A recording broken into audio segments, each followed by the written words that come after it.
Hey y'all, what's up? I'm going to be ranking all 9 Nightmare on Elm Street films from worst to best. Even though this ain't one of my favorite franchises, I still think it's fun. So here we go. Okay, coming up at number 9, we have the remake. Okay, I don't have this one, but I'm still doing a ranking to it. So here we go. First off, I'm not going to trash the guy that played Freddy because he did his best. But as far as the film goes, it's a total train wreck. From start to finish, bad CGI. My only positive of this film is when he brought the girl off the bed. Yes, they really didn't have to make a remake to this movie because it was already good. So, yes, that's the remake at number 9. Okay, coming up at number 8, we have Freddy's Dead, The Final Nightmare. Okay, this one should have been called Looney Tunes on Elm Street. Freddy is a straight up clown in this one, always laughing, always cracking jokes, and he is not scary at all. But what I did like about it was the music in the beginning, and when Spencer gets sucked into the TV, and the song at the end when they showing all the other films. That song is like awesome. Yes, it had one decent kill in this one. It was Carlos' death. The plot is all over the place. Never been a fan of this one. This one was always the worst, but then the remake came along and took that spot. So yes, that's Freddy's Dead at number 8. Okay, at number 7 we have the Dream Child. This one had a dark gothic feel to it. Alice and Dan returns. I would say this, loved all his one-liners in this one. But I can see why a lot of people dislike this one. It's kind of fun for me. It seemed like in each one of these films, there's always one standout kill in it. And this one had Dan's kill. Yeah, it was the best kill in the movie. Poor Dan. Yeah, it was very brutal. So yes, this one always been kind of fun. Yes, fun to me. So yes, that's at number 7. We have part 5, Dream Child. Okay, coming up at number 6, we have A Nightmare on Elm Street Part 2, Freddy's Revenge. Okay, this one was kind of a letdown by being the first sequel right after the original one came out. Was hoping for Nancy, but didn't happen. But I do love the first part with the bus. I like Jesse. He was a very good screamer. Freddy wasn't being funny yet. In this movie, he was still being his creepy self. Seems like a lot of people usually watch the first one and go straight to the third one, to be honest.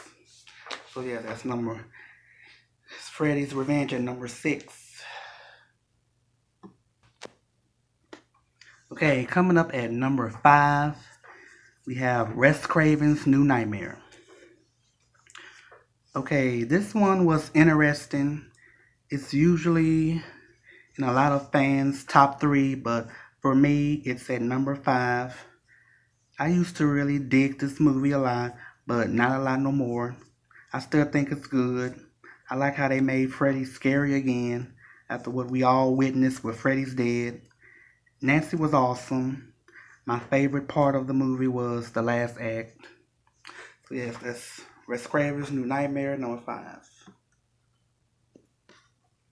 Okay, coming up at number 4, we have Freddy vs. Jason. Okay, I like Freddy a lot in this one. It was more of a Freddy film.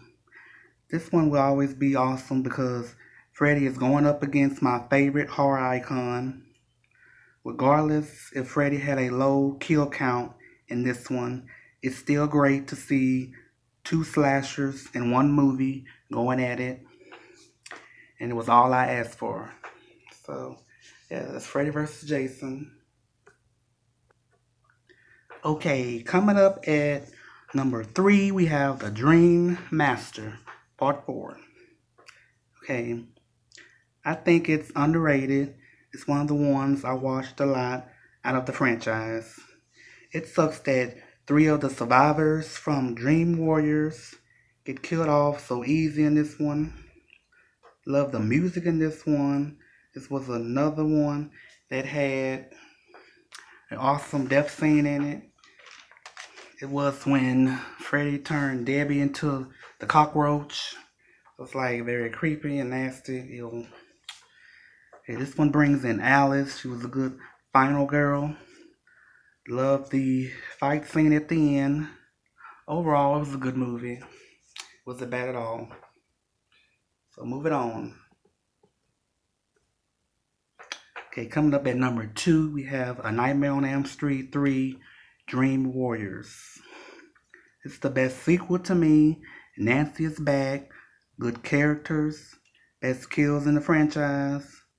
I loved Kincaid a lot. He was so funny. One of my favorite characters in the franchise. This one had a lot of great moments in it.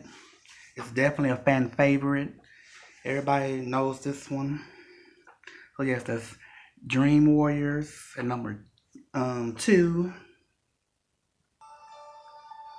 Coming up at number 1, we have the first one. Of course, I picked this one because it's the only scary one in the franchise. Even though Nightmare, the new Nightmare is kind of scary a little bit, but this one is more. It introduced us to the horror villain we all know very well. He is like a supernatural slasher because he kills you in your dreams. Creepy setting. Love the atmosphere of this film. Love the Nancy character.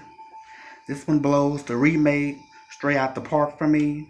This one will always be remembered a lot of years from now. Rather, Polo remake just disappear somewhere in the dust because it's very forgettable. This one is what it's all about, the first one. So yeah, that's my ranking of all the Nightmare on Elm Street films. I like to hear everybody else rankings, thoughts about this franchise. So like, comment, and subscribe for more videos. Everybody take care. I'll see y'all later.